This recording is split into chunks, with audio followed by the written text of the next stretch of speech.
Hey there besties. Welcome back to our channel. Today, we're continuing our recap of the manhwa, Kill the Villainess. If you're new to this series, check the description below for links to previous episodes. Lastly, don't forget to hit that like button and subscribe if you enjoy the video. It really helps our channel grow. Thanks for tuning in. Let's get started. The girl glanced around quickly, then slid a folded piece of paper over to Eris. She unwrapped it and read the contents. Bonitio. I'll have to check the map when I get back to the mansion, she thought. Just as she considered congratulating her on her effort, the girl snatched the paper from her hands, crumpled it, and popped it into her mouth. Why did you eat it? Eris asked, stunned. I heard confidentiality is the most important thing, she said between chews. I don't even know what was written on it. And what if you get sick? Eris asked, her expression shifting to concern. I grew up eating things off the ground. A little paper won't hurt, she replied with a shrug. Eris and Anakin exchanged glances but said nothing as she chewed away. Calmly, Eris pushed a plate of pancakes toward her. Here, eat as much as you want. Really? It's okay to have it all? Her eyes brightened with anticipation. I ordered it for you, she replied simply. Thanks.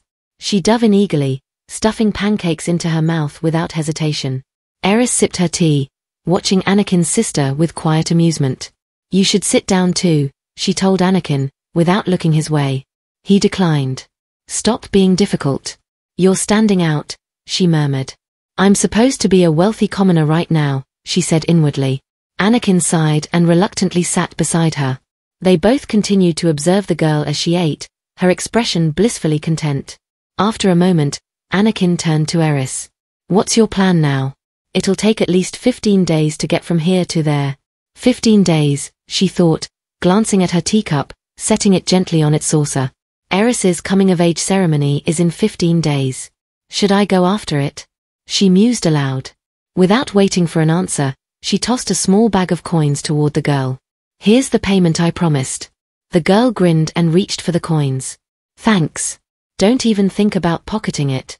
Take it directly to the informant, she warned. I'll give you your share separately. She blinked, surprised. You trust me that much? Did you sell the earrings I gave you last time? Eris asked, curious. No, she admitted, her voice soft with regret. Why not? It didn't feel right.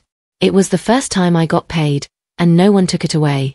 Eris's gaze sharpened, flicking toward Anakin. Was it you? She wondered silently. But before she could ask, Anakin spoke. Her father used to take anything he earned, Anakin explained. The old man was a drunk and a gambler. He always found a way to snatch whatever his daughter panhandled. Where is he now? Eris asked, her tone neutral. Dead. Picked a fight while drunk and lost, the girl said casually, taking another bite of food. I lived with her because I didn't have any family. In exchange for a place to stay, I protected her, Anakin told her. And now? Now I just look after myself, the girl replied. You've still got a long way to go before you come of age, Eris pointed out. The girl shrugged. It doesn't matter. By now, kids in the slums are already on their own. Everyone has to figure out how to survive. She spoke absently, munching on a cookie, as if it were the most natural thing in the world. Eris calmly sipped her coffee. It's hard to know what to say when you put it like that, she reflected. Just then, the sound of footsteps and hushed chatter caught her attention. She glanced up and froze. Highbury and Helena had just entered the confectionery. I shall guide you upstairs. The butler greeted them with a smile. Oh no, we'll eat here. Please prepare it here, Helena replied warmly. Why now, of all times? Eris thought, irritation creeping in beneath her composed exterior. Helena leaned closer to Highbury, whispering something in his ear. What's she saying? Eris asked Anakin in a low voice, subtly adjusting her hat to hide her face. She said that since she isn't a noblewoman, she might get scolded for going upstairs, Anakin murmured back. Eris clenched her jaw. Of course.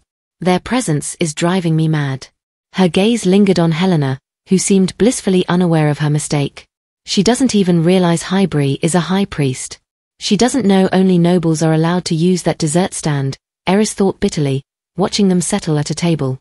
Whispers floated from the surrounding patrons. Look at her. She has the most dazzling violet eyes. Her silver hair is absolutely stunning. Some women giggled quietly. If not for his robes, anyone would mistake the high priest for a foreign prince. They'd make such a beautiful couple. They're right. Those two do look good together, Eris thought, suppressing a twinge of irritation as she observed them eating quietly. Do you want me to keep you updated on their conversation? Anakin offered. No. It's obvious even without eavesdropping, Eris muttered, annoyed, slicing into her cake. As she ate, she imagined Helena's bright smile and what trivial, happy words she must be sharing with Highbury. Of course, the country adores someone like her. A pretty girl who only speaks kind things. And Helena's soul, golden, he said. Eris set down her fork, the memory of her last conversation with Highbury surfacing. He'd told her that he could see the color of people's souls. I wonder what color mine is. I should have asked him then, she thought absently, glancing back at their table. Highbury was smiling, soft, unguarded. So, Highbury knows how to smile like that too. Does the Crown Prince, who looks at me with disdain, ever smile like that? Or Jason, with his polite mask, does he smile that way when he's with Helena? A sudden wave of helplessness washed over her. It feels like there's no one in this world who would stand by me. Except Helena.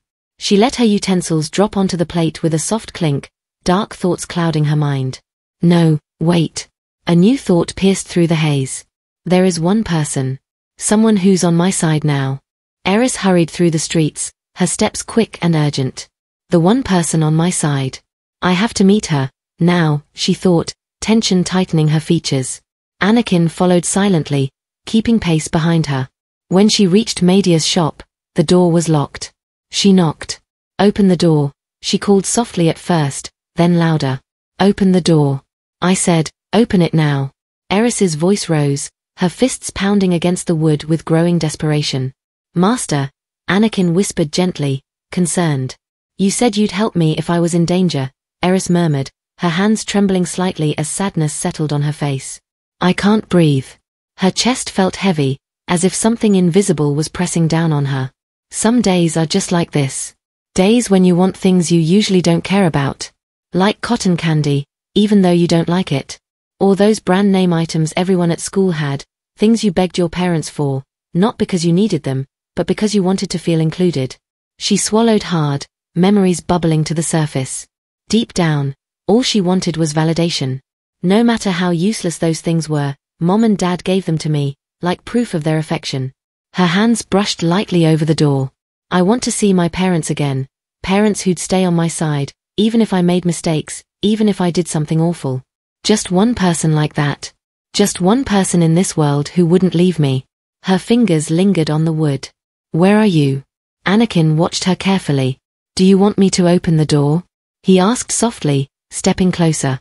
Yes, she whispered, her voice almost breaking. Understood, he said, his tone steady. Please step back for a moment. Eris moved aside as Anakin approached the door, ready to act. Anakin drew his sword and, with a single swing, slashed the door open. Eris stared, stunned. He gave the broken door a solid kick, forcing it open, then stood still for a moment before turning to her. What am I supposed to do now that you've destroyed the door like that? Eris asked, rubbing her temple in frustration. But the door was locked, Anakin replied. I don't know who you were looking for, Master, but I thought it would be better if you went inside to wait. Did I make an error in judgment? He asked calmly as he pulled out a chair for her, completely unbothered by the damage. Eris sighed, feeling the weight of her earlier worries slip away. How pointless all that torment seems now. That's right. If the door doesn't open, just break it, she muttered, stepping inside. What is this? Media's voice cut through, nearly shrieking as she stood outside, staring at the wreckage. You came, Eris said with a calm smile. But where's the mirror I told you to use to contact me? And why is my door broken? I didn't break it. He did, Eris answered absent-mindedly, pointing at Anakin. I broke it because it was locked, Anakin explained without a hint of guilt. Do you even hear yourself? Media scolded, stepping closer, though Anakin remained unmoved. I'll reimburse you for the door. Don't worry, Eris assured her. Media pouted but sighed. Anyway, what brings you here? I'm in a bad mood. Say something to make me feel better, Eris said, slumping slightly. You really are self-centered, Media replied flatly. So, are you going to kick me out? Eris asked. Instead of answering, Media waved her hand, and the shattered wood fragments floated into the air, seamlessly fitting back into place with a flick of her magic. Eris and Anakin watched in silence as the door reassembled itself. Is it okay for him to see this? Eris asked, glancing at Anakin. If you didn't think he was part of this, you would have kept him away. Just like the first day you came here, Media answered, her tone light as she turned toward the back room. Follow me, she said with a smile, leading them inside. In the inner room, Eris and Anakin sat quietly as Media set the table, using her magic to pour tea. Eris eyed the cup with suspicion. You drink it first, she told Anakin. I don't know what's been mixed in. Media chuckled softly. What story should I tell? Ah, yes. How about the story of this world? With that, she settled in with her tea, ready to begin. Do you know the difference between Magitech and magic? Media asked. There's a difference. Eris replied, perplexed. Media smiled. Magitech is fundamentally tied to theology, or more accurately, born from it. Theology is often described as the study of life, and magic as the study of death. But that's an oversimplification. In truth, both life and death fall under theology's domain. She leaned back slightly, her tone more serious. Theology transcends good, evil, and faith. It's connected to the underlying truth that shapes the world. Magitech operates within that truth, creating new rules from the framework theology provides. That's the essence of Magitech. Oh? You didn't know? Media teased, her eyes twinkling with amusement. Imagine a tree, she continued. When it's struck by lightning, it catches fire, a natural phenomenon, a truth. For a long time, people accepted that. But then someone wondered, what if we could generate lightning artificially? Wouldn't that allow us to create fire whenever we wanted?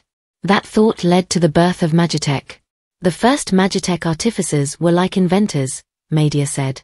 They discovered that if a formula could be written, a corresponding power would emerge from it.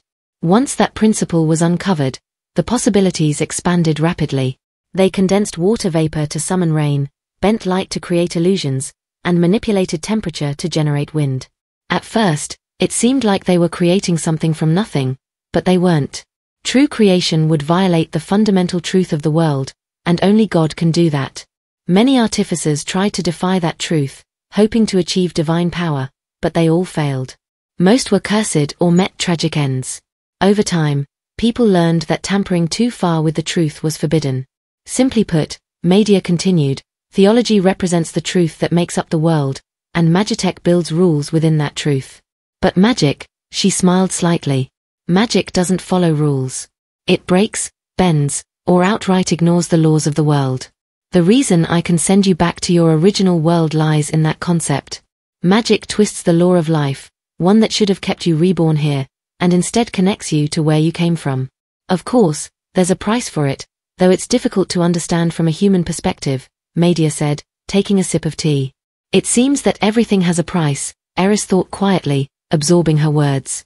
Can't men use magic like sorceresses? You know, like a wizard? Eris asked curiously.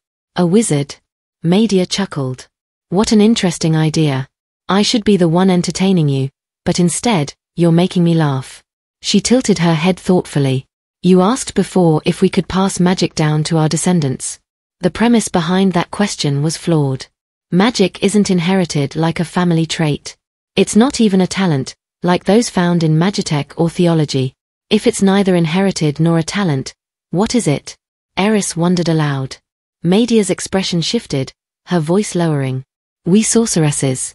We don't inherit magic. We evolve into it, when we face true desperation. She raised her hand, and flames hovered just above her palm, flickering in midair. Eris's eyes widened in amazement. What the? Media smiled, the flames dancing gently in her hand. That desperation must be powerful enough to shatter the truths that bind you, Media said softly. If you evolve like that, you cease to be one of God's creations. You become something else, free from the laws of causality and the rules that govern the world. With a snap of her fingers, the flames in her hand vanished. Men are too fragile to harbor such desperate grudges. How should I put it? She paused thoughtfully. It's as if they've never suffered enough to become desperate. In most civilizations, men are the ones who make rules, they have no need to break them. If sorceresses are so powerful, why doesn't anyone know about you? Eris asked, tilting her head. Because many people would be troubled if we were discovered, especially those in power, Media explained. As I mentioned, it's difficult for people with high status to evolve into sorceresses. The legitimacy of their power, the idea that their divine authority comes from the heavens, would crumble if we existed openly. She absent-mindedly made the sign of the cross. Was she a priestess before? Eris wondered. They'd also fear losing control over others. If people stopped being afraid of them, it would create chaos. So they erased us from history, leaving no trace behind. Part of that erasure involved corrupting the term magic, using it to refer to magitech instead. There was no magic, they'd say. What you thought was magic is just advanced technology.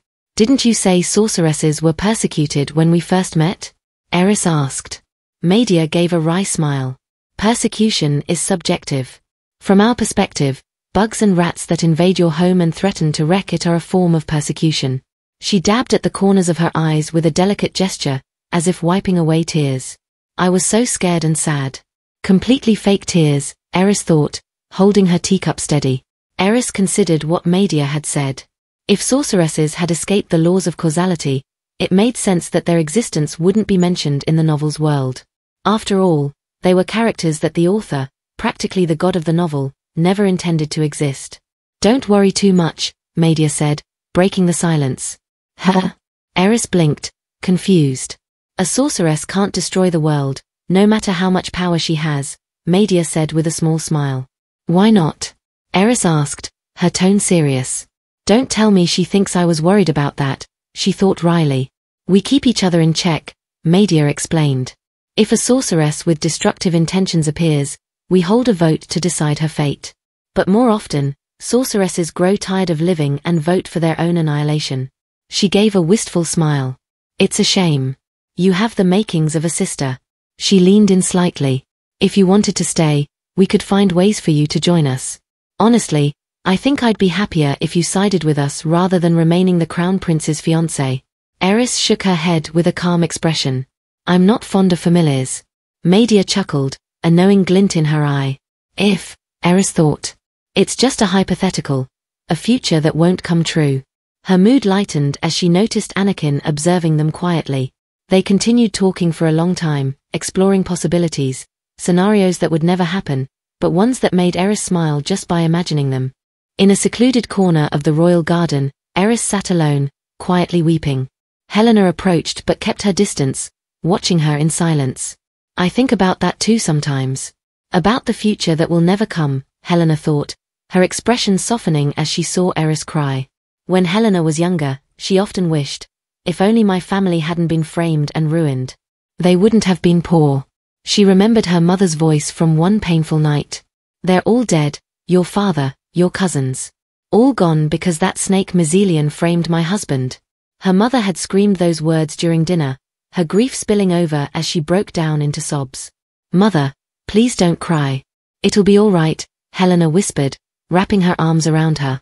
But her mother's hands were cold, cradling Helena's head with a strange calmness. Helena, fate is cruel to those who are low in status but beautiful, her mother had said, gripping a knife. Slowly, she raised it toward Helena's face. Over and over, she tried to cut her daughter's cheeks, but her hands faltered every time, and in the end, she only wept. It's all right, Helena had whispered, holding her mother's head gently as she cried. Even if she had scarred me, I wouldn't have resented her, Helena thought. What weighed heavier was her guilt toward me. When Helena grew older, her mother gave her a final piece of advice one morning. Act kind. I can't protect you anymore. No matter what hardship comes your way, smile through it, her mother said, her voice harsh but weary. Yes, mother, Helena had replied. And Helena, her mother warned, never try to figure things out. If you know something, pretend you don't. Act like a fool, someone with a screw loose. That's the only way you'll survive. Now, in the palace, Helena carried clothes for washing. Excuse me, she called out to a few maids nearby. Can someone help me stomp the laundry? The maids glanced her way but said nothing, pretending not to hear. They always treat me like I don't belong, Helena thought. But they probably don't have a choice. I'm just a low-ranking maid now, a commoner, but I used to be a noble. No one here wants to be associated with someone who once had ties to the imperial family. She sighed. I should just do it myself, she thought, resigned. Antebellum. The sharp voice of the head maid interrupted her thoughts. Yes, Helena replied, snapping to attention. Her Majesty and His Highness are looking for you. Go to them immediately. Right now? Helena stammered. Would it be all right if I went after I finish the laundry? The head maid gave her a stern look. No. Go now. Helena swallowed her confusion. Why would they be asking for me? She adjusted her clothes, her heart quietly bracing for whatever was to come. Such insolence. How dare you even consider making the two of them wait? The head maid's voice rang out, silencing the other maids. What is everyone else so busy with? Is there no one who can take over the laundry for Antebellum? The sharpness of her words made every maid turn to look. I'm sorry. I'll do it, one maid offered quickly, stepping forward. Helena opened her mouth to protest, but the maid cut her off.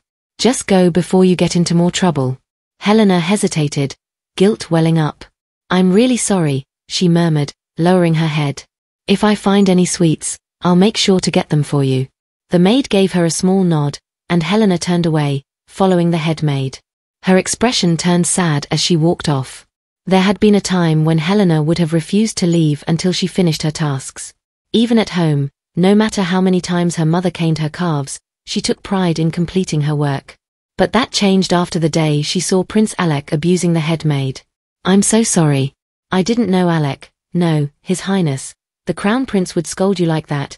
Helena had apologized quietly to the head maid afterward, her voice full of remorse. The head maid had only sighed. Helena, your job is to serve him. You mustn't defy your orders again. Her tone had been weary, almost sad. Helena had wished someone had told her earlier that refusing wasn't an option. She realized now, if she delayed going to the Crown Prince and the Queen, someone else would suffer the consequences. But if she hurried, another maid would have to take on her workload. No matter what she did, someone would get hurt. Maybe that's why no one accepts me, she thought bitterly. Some resent me for being close to Alec, and others expect me to follow his orders without question. Each day, Helena returned home, rejected by everyone. And even at home, she couldn't allow herself to show her emotions, not in front of her mother, who drowned her sorrow in drink and wept every night. But that day, something was different. Helena had heard soft, muffled sobbing nearby. At first, she thought it was her mother again, but no, it was different.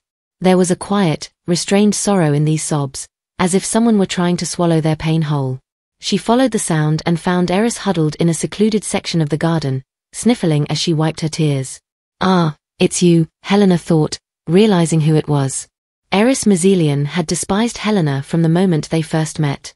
At one dinner when they were children, Eris kicked Helena under the table, causing her to yelp in pain. What's wrong, Helena? Are you hurt? Prince Alec asked with concern, leaning toward her. Helena glanced at Eris but said nothing, her lips pressed into a thin line. What happened? Eris asked sweetly, pretending innocence. Why cause a scene while we dine? A faint smile tugged at her lips as if she took pleasure in the confusion. It was routine for Eris to torment Helena, kicking her shins under the table, stomping on her feet with pointed heels. Helena always endured the pain silently, knowing she could never retaliate. As a commoner, I had no right to defy her, Helena thought bitterly. Over time, Eris's cruelty only grew bolder. One day, Helena rushed to her mother, her face lit with excitement. Mother, His Highness, the Crown Prince, invited me to a tea party. Jason and Eris are invited too. Her mother smiled faintly, but Helena couldn't see the unease in her eyes. When Eris learned of the invitation, she was enraged. She couldn't stand the idea of a commoner attending a royal tea party, especially not at Alec's personal request.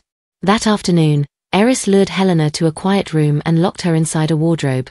Eris, let me out. Helena cried, pounding on the door. Don't call me Eris, came the sharp reply from the other side. Does a commoner like you think you're on my level? Eris's voice was thick with disdain. Just because His Highness treats you kindly, do you believe you can rise above your station? You're still part of a traitor's family. Helena's heart raced. But it was His Highness's order. How could I refuse? She asked, her voice trembling. Do you think I care? Eris sneered. Helena blinked in disbelief. What? Whether you pretend to be deathly ill or break your own legs, figure it out, Eris said coldly, folding her arms. The next time you act so presumptuous, I won't be so lenient. Helena sobbed quietly in the dark space, hugging her knees. It's so dark. I want to get out of here. She thought desperately, trembling as she heard Eris's footsteps retreat from the room. Time passed in agonizing silence. Then, the wardrobe door swung open. Helena. Alec's voice rang out as he peered inside. Relief washed over him. She's here, Mother. I found her. The Empress stepped into the room, her sharp gaze sweeping over Helena's trembling figure. How did she end up in here? She asked, her voice edged with concern. Who dared to do such a thing? I will see to it they answer for this. Helena, still shaken, could only lower her head, too weak to speak. Suddenly, Eris burst into the room, rushing toward her. Helena! She cried, wrapping her arms around her. Startled, Helena froze. Oh, what a relief. I was so worried about you, Eris said with a bright smile, her voice dripping with false warmth. Helena shivered in her embrace, her mind spinning. Lady Mizelian? She said calmly. Lady? What are you saying? There's no need for titles between us, Eris said with a sweet smile, though her eyes gleamed with warning. We're in front of everyone. Call me Eris. Don't forget what I told you, she whispered, smirking before slipping back into a warm expression. In that moment, Helena even hated her a little. After that day, Helena noticed she struggled to breathe in tight, dark spaces. What made Eris act that way? She often wondered. Eris had always been diligent, praised by the nobility. Helena had recently heard that Lady Mizelian won another poetry competition, drawing admiration from everyone around her. A poetry competition? Are they seriously making all this fuss inside the palace over something like that? Alec muttered harshly when he overheard the chatter. The Crown Prince always had a particular coldness toward Eris. She's the daughter of that Marquis, crafty as a snake. Of course, she's good at making things up, Alec said, stepping closer to Eris with disdain in his voice. Helena thought his words were unnecessarily cruel. It is a beautiful afternoon, Your Highness, Eris replied politely, bowing with perfect grace. The harsher Alec was, the harder Eris seemed to push herself, always striving to be the best. Maybe that's why she works so tirelessly, Helena thought, observing the sadness Eris concealed beneath her composure. If Helena hadn't passed by the palace garden that day, after the Empress and Alec had summoned her, she might have continued to hate Eris. But hidden among the flowers, she saw Eris sobbing quietly, wiping her eyes with trembling hands. She's crying, Helena thought, startled. For a moment, she considered stepping forward but decided against it. Let's leave her be. If someone finds her like this, she wouldn't be able to handle it. Just as Helena turned to leave, Alec's voice called out behind her. Helena. She stiffened. Alec, stay there, she said urgently, her heart racing. We can't let him see Eris like this. I was waiting for you, but then I thought I should come find you, Alec said, approaching her. Helena forced a smile. Lost my way? Don't be silly. Let's go already. Before they could leave, Eris appeared from behind the bushes, her face calm and radiant, as if nothing had happened. Oh my, Your Highness, Eris greeted them with a bright smile. Were you here too, Lady Antebellum? It's been quite a while. Alec blinked, surprised. Eris, he called out. It's such a lovely day, Eris said cheerfully, as if she hadn't been crying moments earlier. Shall we take a stroll together? Helena stared at her, both impressed and saddened. How do you do it, Eris? I suppose we'll never understand each other. Yes, let's do that, Helena replied softly, her voice steady. But on that radiant summer afternoon, Helena made a quiet decision. No matter what Eris does in the future, I'll forgive her. A few days had passed since Eris received word of Priest Matthias's location. That morning, she spread out a map, tracing her finger across it as she planned her route. It's far. If she could, she would have gone to Vonitio right away to meet him, but the town was isolated, deep in the countryside. The Marquis doesn't even have a summer villa there.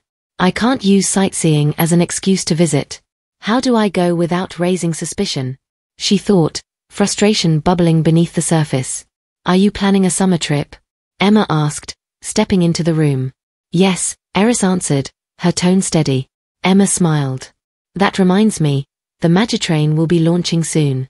I've heard it's quite fast and can carry many passengers. Magitrain? Eris repeated, unfamiliar with the term. Yes. It's a train powered by Magitech. There's been debate for months about laying down the tracks and the cost, but it's finally set to open at the end of the month, Emma explained. Even so, it's probably slower than a carriage, Eris remarked. Actually, it's much faster. Carriage horses need rest, but the Magitrain doesn't. I'd say it's at least 3 times faster, Emma said. This is it. If I use the Magitrain, I can reach Vonitio without wasting time, Eris thought. I see, she replied casually. Looks like I'll need to assign Anakin another task. Just then, a butler's voice came from outside the room. My lady, the Imperial Palace has sent a dressmaker to assist with your coming-of-age ceremony attire. Eris's gaze flicked toward the door. So it's finally time for the ceremony. Let her in, she called out, though her thoughts wandered. This means the preparations have already begun. The following day would mark Eris's coming-of-age ceremony. Tradition dictated that no one could sleep during the entire day of the ceremony. It was said that during this time, God's blessing was withdrawn, leaving people vulnerable to demonic possession if they fell asleep. Later that evening, Eris rode in a carriage with Anakin, heading home. I'll spend the night at the palace, then head to the temple in the morning, she told him. After the high priest's blessing, I'll return to the palace and stay awake until the banquet ends. The banquet lasts until morning? Anakin asked. Obviously. You're not allowed to sleep during the ceremony, Eris replied matter-of-factly. I see, Anakin said quietly. Eris gave him a sideways glance. What about your coming-of-age ceremony? Did you even have one? Anakin nodded. The temple holds them for children from the slums as part of their relief efforts. And?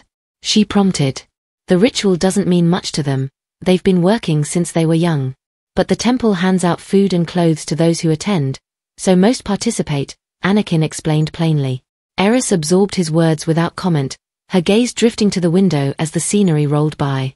I don't care about the other children. I want to know your story, Eris persisted, her voice steady. Anakin studied her for a moment, then exhaled softly. They woke me at dawn and gave me what could barely pass for breakfast. Then, I was made to pray. They sprinkled holy water on my head and rubbed it in, and to keep me awake, they banged sticks with bells on the ground. There was no banquet, no celebration lasting through the night, he said plainly. If it was the capital's temple, they should have had a solid support fund. It sounds like someone siphoned it off, Eris thought grimly.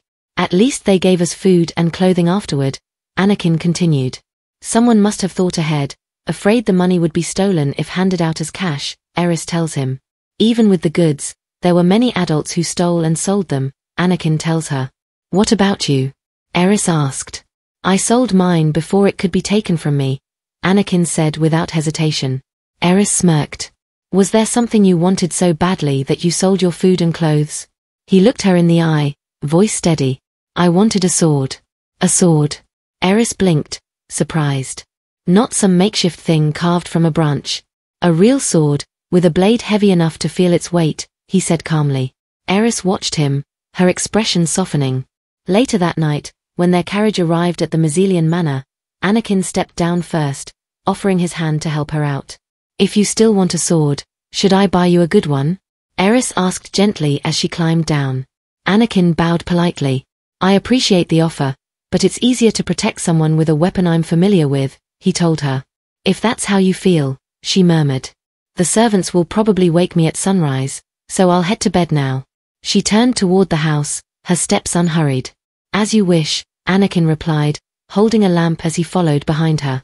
Eris glanced down, observing the shadow cast by his figure. 3 steps behind. That must be the distance he keeps with everyone he escorts. It's perfect, she thought with quiet satisfaction.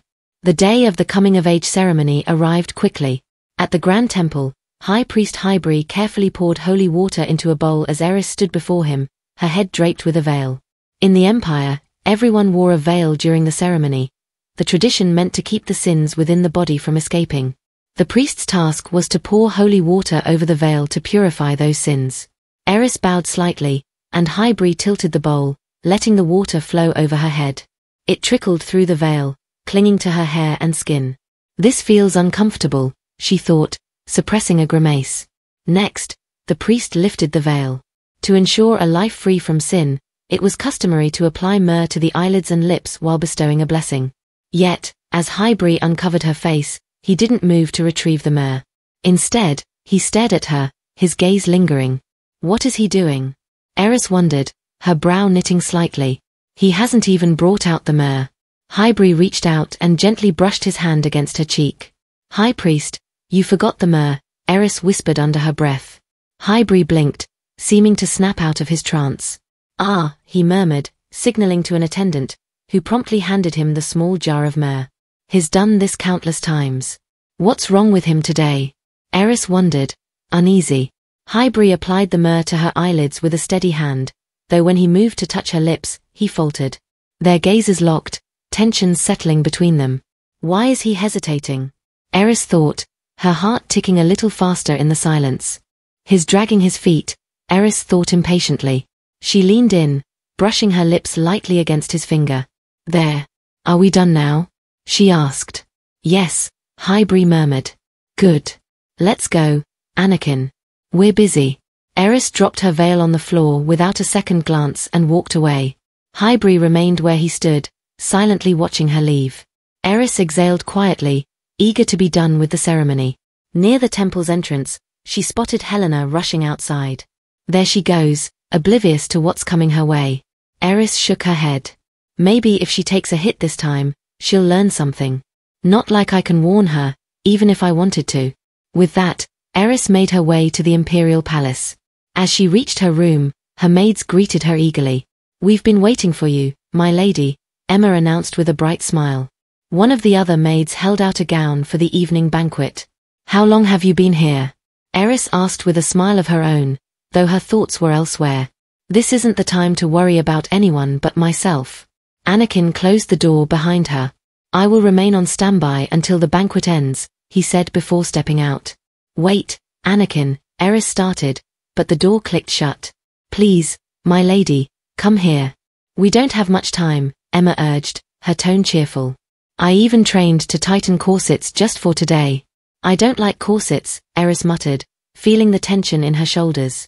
Even so, you must wear one today, my lady.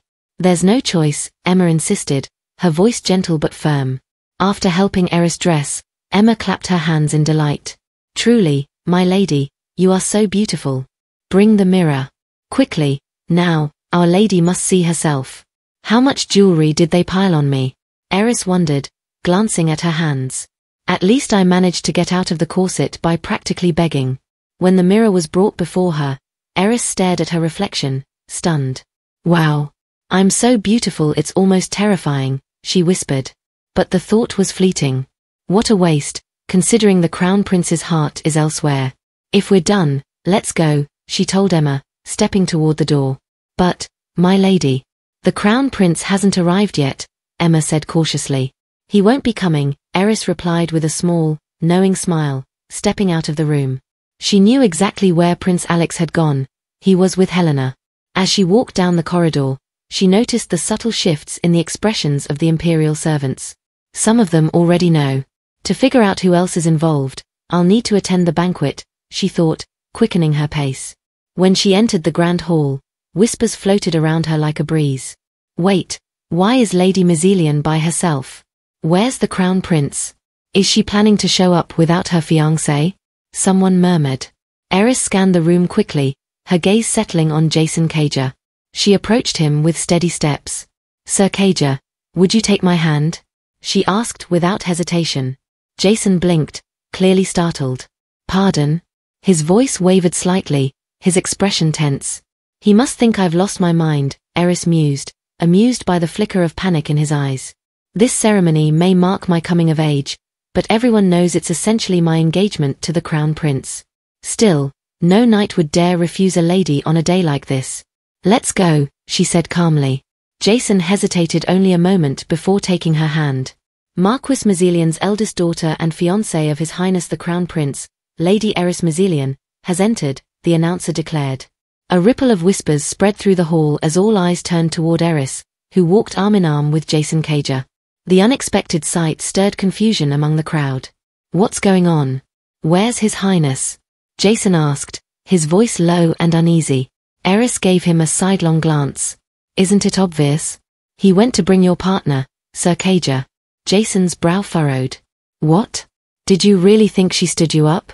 Eris said with a wry smile. You know Helena isn't that cold-hearted. Jason shook his head in disbelief. This can't be happening. It's your coming-of-age ceremony. How could he do this? They say love makes people blind, Eris replied lightly. Jason's voice dropped, almost hesitant. How did you know that Helena is with His Highness? Eris resisted the urge to sigh. He's being annoying now. Just then, the announcer's voice echoed through the hall. Entering, the Lord of East Kendall, Protector of Kavlan River, and ruler of Castle Rimbalid, Marquis Mazzelian. All conversation halted as Marquis Mazzelian made his way into the hall. Spotting Eris with Jason, the Marquis approached them. My daughter. What is this? He began, but before he could continue, another announcement cut through the atmosphere. Show your respects. Entering, the heart of the Empire, the one who holds the glory of the realm within his person, protector of our faith, and ruler of these lands, His Majesty Emperor Kratos I, accompanied by Her Majesty the Empress. Eris and Jason bowed as the Emperor and Empress entered with measured grace. Emperor Kratos smiled warmly as he approached Eris. Eris, you are truly lovely, so lovely that your beauty nearly blinds me. Eris returned his smile with a graceful bow. It is a sunny afternoon, Your Majesty, and to you as well, Your Majesty, she said, addressing both Emperor and Empress. Since Your Majesty has personally arranged this ceremony for me, I consider it an honor for my family. I will continue to nurture my character over my appearance, and loyalty over vanity. The Emperor's eyes gleamed with approval.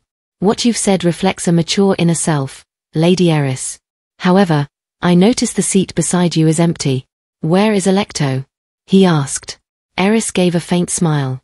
Entering, the Lord of Marinero, Knight Protector of the Imperial Family, His Highness, Crown Prince Alecto. The doors swung open, and Crown Prince Alecto stepped inside, his arm linked with Helena Antrebellum's. The hall fell into an unsettling silence. This silence, it's the calm before the storm, Eris thought. Whispers bubbled beneath the surface, like a brewing tempest waiting to explode. The Crown Prince had arrived not only with another woman by his side but with Helena wearing a gown identical to Eris's. The implications were impossible to ignore, leaving the air thick with unspoken questions and emotions. As expected, you can't beat the main character. The Eris reflected in the mirror was beautiful, almost unreal. But no matter how perfect, it still couldn't compare to Helena, Eris thought, watching her enter the hall with Prince Alec. Helena's gaze drifted toward Eris, her expression neutral, until the realization hit. Her eyes widened in disbelief. She finally noticed we're wearing the same dress, Eris thought dryly. Change, Helena demanded, her voice cold. Alec turned to her, surprised by her sudden outburst. I want to change. Please, let me change. Helena cried, shaking off Alec's hand. Be bolder, Helena. Eris's tone was calm but laced with subtle amusement. You may go change, Miss Antrebellum.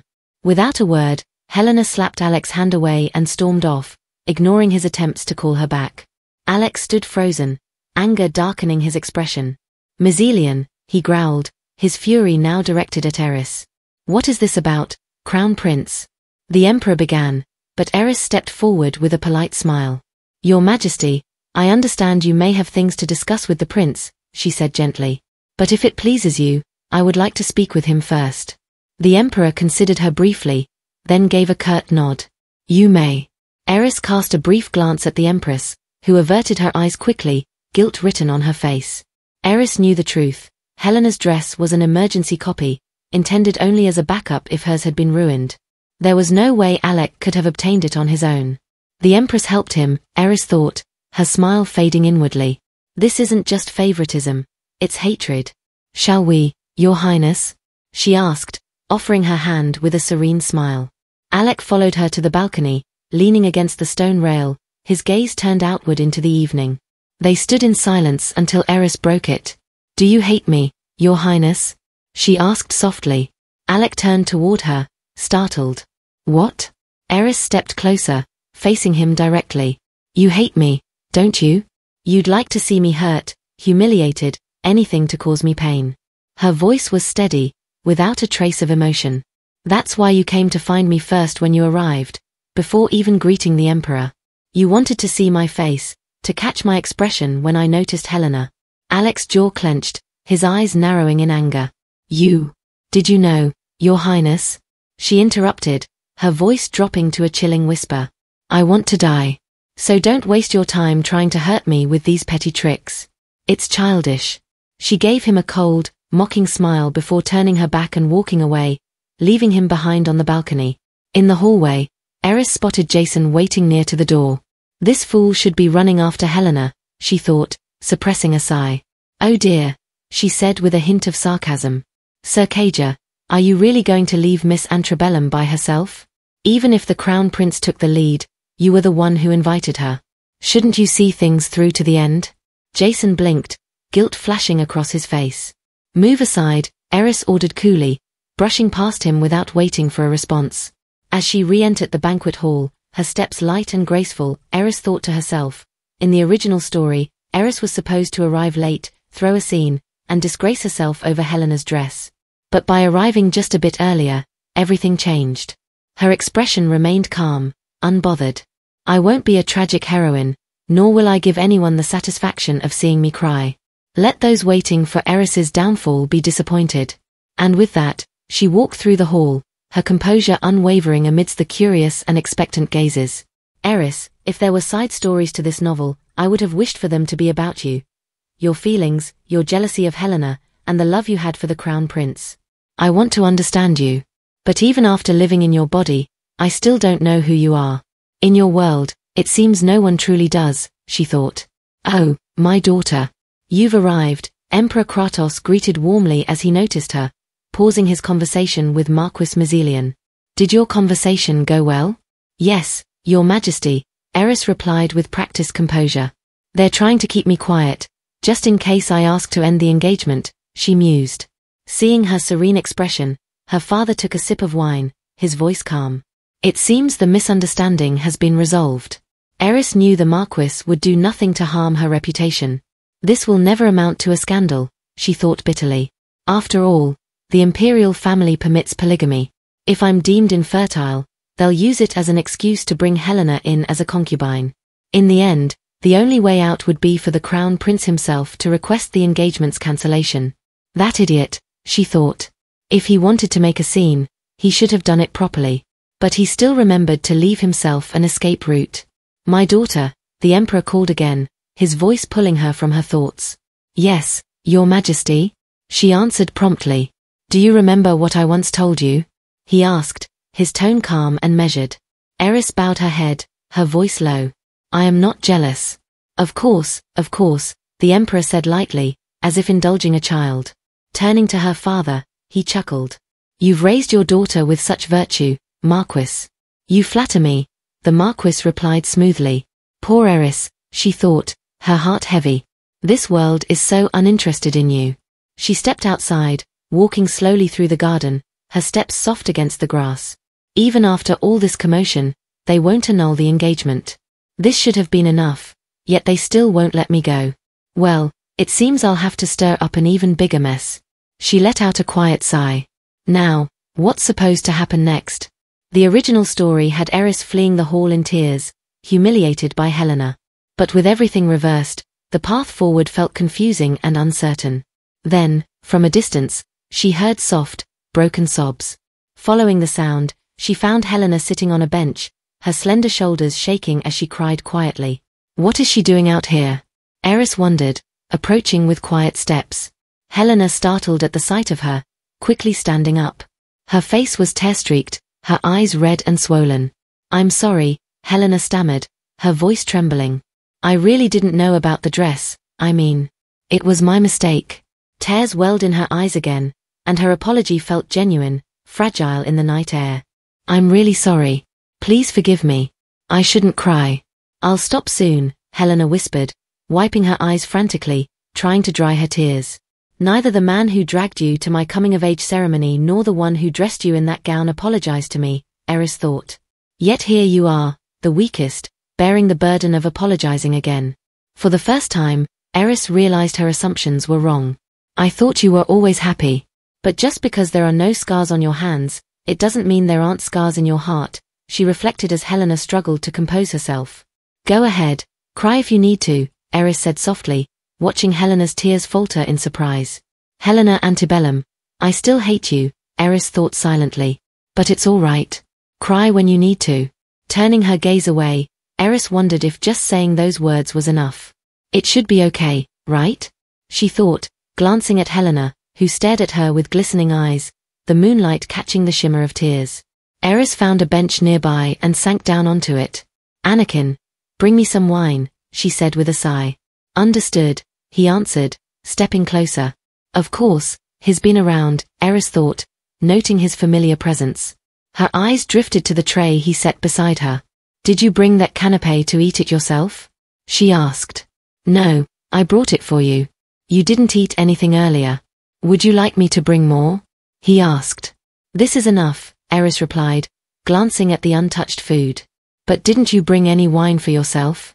I can't drink wine while on duty, Anakin said evenly. Even if I allow it? She asked, testing his resolve. If it's an order, I will drink. But I don't believe this is an issue serious enough to require that, he replied, his gaze steady and composed. Eris reached out gently, turning his chin toward her. I decide what's important or not, she said softly. I will bear that in mind, Anakin replied, unflinching. He's the type who takes jokes too seriously, Eris thought, amused. She chuckled quietly. I'm only kidding. I won't force you if you'd rather not. Thank you for your understanding, he replied with a slight bow. Eris took a sip of her wine, savoring the silence before speaking again. Tell me your story, Anakin, she said, her voice low and thoughtful. My past? He asked. Yes. Anything. I'm curious about you. Inwardly, she wanted to know everything, how you lived until now, why you became a knight, what dreams you might have left behind. She thought, since we're already in this world together, I want to know the side stories that won't make it into the novel. I was an orphan, Anakin began, his tone steady but devoid of sentiment. Whether my parents abandoned me or circumstances forced them to leave, it doesn't matter. I have no memories of them, nor do I miss them. Parents aren't necessary to find happiness. Sometimes, parents cause more misfortune than they prevent. He continued, I grew up in an orphanage and left when I was old enough to survive without begging. That's when I met the child you met, Master. Eris tilted her head slightly. Now that you mention it, I don't think I ever heard her name. What is it? Anakin's lips curled slightly, almost in a smile. She's waiting for the right moment to tell you her new name. If I told you now, she'd be upset with me for spoiling her surprise. And you, did you have any other dreams besides being a knight? Eris asked softly. Anakin shook his head. I couldn't pursue anything that required much thinking. I didn't learn enough for that. I only barely know how to read. As for becoming a mercenary, well, I'm not good with people. Eris smiled slightly. True. With your personality, you'd have struggled to get along with guild members. If it weren't for you, Master, I might have ended up as a mercenary eventually, Anakin admitted, his gaze distant. I think being a wandering knight would have suited you well, she mused. Really? He asked, glancing over at her. She nodded, taking a sip of her wine. A knight who roams alone, offering help to those in need in exchange for whatever they can give, a meal, a place to sleep, or gold. When the job is done, no ties hold him back. He'd keep walking, free from anyone's grasp. The thought lingered with her for a moment. Yes, a wandering knight who follows his own path. She leaned back and looked at the night sky. The stars are beautiful. Do you know any constellations? I know a few, like the Red Dragon and the High Priest. He pointed to a cluster. That one's the woodcutter. Tell me more, she said, resting her chin on her hand. As Anakin traced more constellations, her thoughts wandered. If I die and leave this world, what will happen to him? What punishments would he face? Would Helena be harmed? And my maids, how many lives must I sacrifice just to escape? She glanced at him quietly. You're no longer just a character to me, she thought. Master, Anakin called gently, pulling her from her reverie. What is it? Nothing. Just checking, he replied. Eris looked back at the stars. It would be easier if they all fell and destroyed this world, she thought, as they sat quietly together, the imperial palace far behind them. The following morning, Emma bustled about, adjusting Eris's travel attire. Are you really going to the Randall region? Emma asked as Eris packed her bags. Yes. I'll take the Magitrain there and enjoy the lake view before returning, Eris replied, brushing a lock of hair from her face. The trip was an excuse, using the events of the coming-of-age ceremony as a pretext. Emma frowned. Since the Marquis doesn't have a summer villa in Randall, I worry the accommodations might be uncomfortable. Anywhere would be more comfortable than the Imperial Palace, Eris said dryly.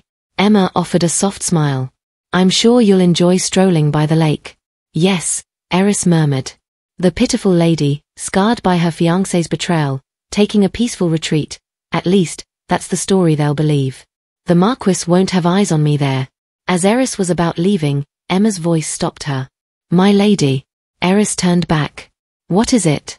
Have a safe trip, Emma said brightly, though there was hesitation in her eyes. I will. I'll be back, Emma.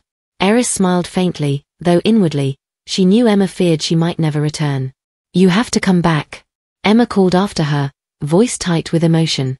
She loves Eris, not me, Eris thought, her heart heavy as she left to meet Anakin outside. At the train station, the platform was bustling with activity, people excitedly boarding for the maiden voyage. Eris scanned the crowd, noticing the chaos. Have you done what I asked? She asked Anakin, her voice low. Yes. I purchased tickets for all the stops along the route, as instructed. Eris gave a satisfied nod. Well done. Even if we're followed, they won't know where we're getting off right away. All aboard. We're departing soon. The coachman announced from the platform. Eris's eyes narrowed as she spotted a familiar figure boarding the Magitrain. So, he's here, she thought, a small smile playing on her lips. Master, it's time to board, Anakin reminded her. Let's go. Place our luggage in the compartment first, she instructed. Understood, he said, taking the bags. Inside the Magitrain, they were greeted by a butler. Welcome, Lady Mizelian. We've prepared a first-class cabin for your exclusive use. You'll have an entire car to yourself. The butler bowed respectfully. We're honored to have you aboard, my lady. Eris gave a curt nod, following him inside. They must be grateful that the Marquis's picky daughter chose to travel by train. If this trip goes smoothly, everyone will favor the Magitrain over carriages from now on. Of course, I don't plan to stay on board until the end. As she settled into the cabin, Eris poured herself a cup of tea, her mind already racing with plans. This trip will allow me to outmaneuver 3 groups, the Imperial family, the Marquis, and the person I saw earlier. With a satisfied sigh, she leaned back into the plush seat, watching the countryside slowly come into view as the Magitrain began its journey. As the Magitrain glided smoothly through cities, Eris sat with Anakin in their private cabin, sharing lunch. She noticed his untouched plate and tilted her head. What's wrong? Not to your taste? She asked. There's no need to order food for me, Master, Anakin replied plainly. Her eyes narrowed. What do you mean? Are you suggesting I let my knight starve? No, I mean I'm fine with your leftovers, he answered, his voice steady. I've gone days without eating before. I'm used to it. Eris's expression soured. With a sharp bang, she slapped the table, causing the dishes to rattle. I wouldn't even feed my dog leftovers, she snapped, crossing her arms. Anakin blinked, startled by her sudden anger. Enough with this nonsense. Just eat. Understood. Thank you, he murmured before picking up his fork and starting to eat. Eris studied him as he ate. No wonder he's so thin. All muscle, no fat. She sighed inwardly. I prefer slender men, but since he's my knight, not my lover, I should have him put on some weight. Bring 2 more vanilla ice creams, she ordered a passing maid. At once, my lady, the maid responded, hurrying off. On the 3rd day of the journey, Eris donned a new outfit, applying bold makeup and styling her hair in a provocative manner. Standing in front of the mirror, she adjusted her appearance until it matched her vision. 3 days since we departed. The perfect time to slip away, she thought, smoothing her dress. She disguised herself as a sex worker, her way of evading suspicion. Anakin, she called softly. He turned, startled by her appearance. Yes, Master? Since you've lived in the back alleys, your eyes are more reliable than most. How do I look? Did I do a good job blending in? He hesitated, brow furrowing. With my limited experience. It's hard to say. Is this really necessary? Yes, she said firmly. Who would ever think that Lady Mazzelian would stoop to impersonating a back alley worker? No one. That's the point. She knew she couldn't disguise herself as a man, her build would give her away, and she lacked the skills to pass as an elderly woman. This was her best option. Does it matter how I dress or speak? She asked, her gaze unwavering. What remains unchanged is that I am still your master. Eris Mazzelian let them be deceived, misunderstood, and deluded. In the end, people only hear, see, and trust what they want, she said quietly, her voice steady but distant. Eris studied him for a moment, then leaned closer. Look closely. Who is standing in front of you? She asked, her tone calm yet pointed. Anakin lowered himself onto one knee. You are the one who gave me my name. The master of my sword and my life, Eris Mazzelian. Good. A sly smile curled her lips. Now rise. The prey caught in my trap should be waiting for me. Her plan was already unfolding, each move calculated, each disguise perfectly crafted. Soon, the Magitrain would be the stage for her next move. There are 3 people I plan to screw over with this trip. The Marquis, the Imperial family, and lastly, High Priest Hybri, Eris thought as she glided through the train cabin. Men whistled at her, trying to catch her attention, but she ignored them, focused on her plan. By the time we reach the Randall region, the guard the Marquis sent will be tailing me closely. Before we arrive, I need to get off the train under the guise of a sex worker following after Hybri. She glanced upward briefly. Is Anakin keeping up? Her knight moved stealthily along the roof of the train, out of sight from prying eyes.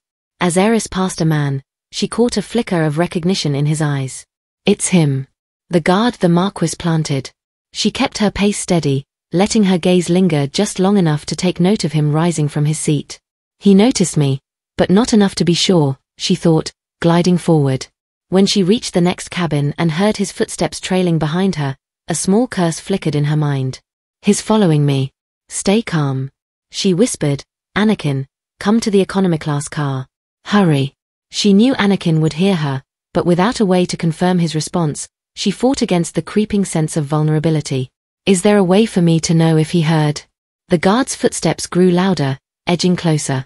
I mustn't get caught, Eris thought, breaking into a dash as the man lunged to grab her. She slipped past his outstretched hand, darting through the crowded cars, desperately scanning for a place to hide. She burst into a cabin and pressed the door shut behind her. Just as she turned around, Anakin slipped in through the window with silent precision. Is someone chasing you? I'll take care of him, he said calmly, ready for action. No. That would only cause more trouble, she whispered quickly, her mind racing. Then, without warning, she grabbed the front of his shirt. Anakin, kiss me. Now. What? His eyes widened, his voice nearly rising in disbelief. Just pretend. Hurry. She hissed, pulling him toward her. They locked eyes, the air between them tense. Eris leaned in close, her lips just shy of his, her breath mingling with his. Don't worry. It's only an act, she whispered, her heart still racing from the chase. Anakin held her gently, his expression unreadable. He didn't hesitate, he made their performance convincing. As the cabin door cracked open, the spy from earlier caught sight of them. Anakin's sharp glare met the man's gaze, adding to the illusion. The spy sneered and stepped back, muttering, seems I was way off.